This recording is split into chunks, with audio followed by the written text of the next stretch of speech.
but I have some maintenance I've got to do on it that I really don't want to have to do, but I'm going to have to do it, I guess.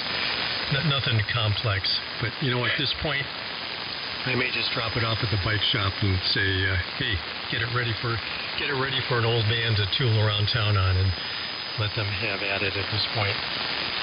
But yep, I can see that we have a lot of bike trails, a lot of extensive rail trails here that are really nice for hiking, but more so for biking because they're all paved and they make a pretty good effort to keep them cleaned up. But there are some segments of that trail where you really shouldn't be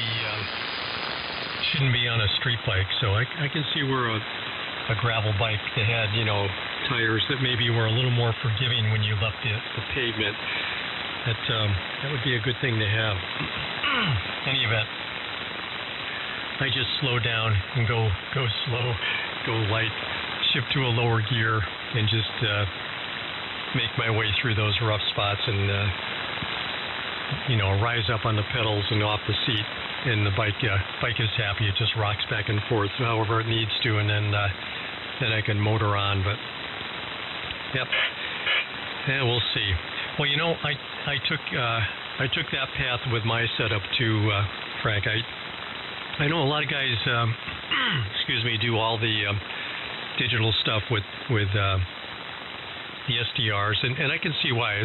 It'd be neat to have that whole pin adapter display right there. But I have a Kenwood TS590S that I use for all my digital modes, and it was really easy because it's got the USB connection to the computer. So when I install any kind of digital software, it sees the Kenwood. It identifies the port, and I can just use that port to transport the audio back and forth, and also to do all the control functions. So it works out great, and makes it really simple. Just a USB cable connection, and it's all set up to go. So that's my easy way of getting around that. It does a fine job. I also I used a signal link with my 897D initially to do the digital modes, but I had trouble with that rig on the digital modes.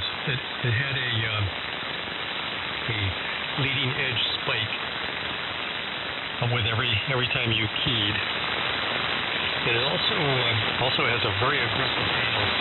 I'm pretty sure I ended up using a little battery box and plugging that into the ALC, and I had a variable pot, and I'm pretty sure I applied that to the 897D, and that resolved the spike problem. It also resolved that ALC, aggressive ALC problem, which, as you know, you don't want that. You don't want any ALC deflection when you're running digital modes, because when you go into compression, it causes all kinds of errors. The BER climbs up, and that's not a good thing.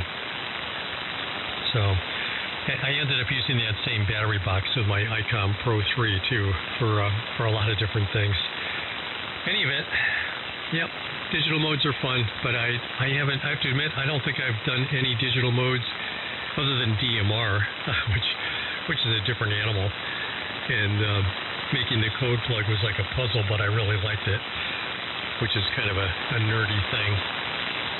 Any event, other than that, I haven't really done anything with the digital modes. I remember when all the guys locally here are talking about FT8. I tuned in and listened around on FT8 with the 590S, but I didn't really see anything there that was very interesting. So I'm not sure what all the excitement is. W2SDR, W1AEX. W1AEX, W2SDR. Well, I just started on FT8 about 2 weeks ago. And I wanted to see what all the hubbub is about, because you tune around on the bands, as you probably noticed, and there'll be limited activities, say on 20 meters, and then you go to the digital section, and FT8 is alive. I mean, it is so popular now. So I got the program, installed it, and it's a lot of fun. Now, all it is you see somebody calling CQ, and you double-click on them on the program, And if he hears you, he gives you a signal report, and you like lock into the guy. His computer gives you a signal report, and then it's all timed in 15-second increments, 15-second transmit, 15-second receive. And then you give him a signal report, and then he acknowledges your signal report. Then you say 73, and that's it. So it's like a minute and a half contact, and you log it. And then go on to the next guy. You either call CQ or you answer as CQ, or else there's a way, I haven't been very good at it, to actually, if you see somebody on your screen, you could give them a call and start the whole routine. So that's all it is. There's no conversation. It's just making a contact, giving signal reports, and signing. Now, it sounds like who would ever want to do that? Well, sometimes I get on the radio, I want to play with my radio. I want to receive, I want to mess with the computer, but I don't really have anything to say. I'm not interested in talking to anybody. Well, it's really cool for that. So I get on for a half hour, 45 minutes, log a whole bunch of contacts in Europe and all over the place, and then do something else. So I could see the fun to it. You mentioned BER. The first thing I thought of was DMR. I have some DMR stuff here. I've got a MD380. I've got a couple of open spots. I've got one here in the shack. I've got one that I keep in the car. I've got an Anytone dual bander. I like DMR. I'm not on it all the time, but I think it's fun. I was on it today. And with those open spot gadgets, you don't have to have the repeater problems. I'm nowhere near a repeater, so I can walk around the house with a little stubby duck, and I try to get some of my HF friends into it to no avail, but I enjoy it, and making code plugs and a whole bit from scratch and everything. And I like DMR. It's a nice mode. Of course, the HTs, that little Kytera MD380 for $80 or $90 it's hard to believe. Well, it's China, but they can make it so cheap. Thanks for the heads up on the 897D. I used one of those ALC things with batteries on my ICOM 751 that I modified for AM, so I'm familiar with that. It's already made up.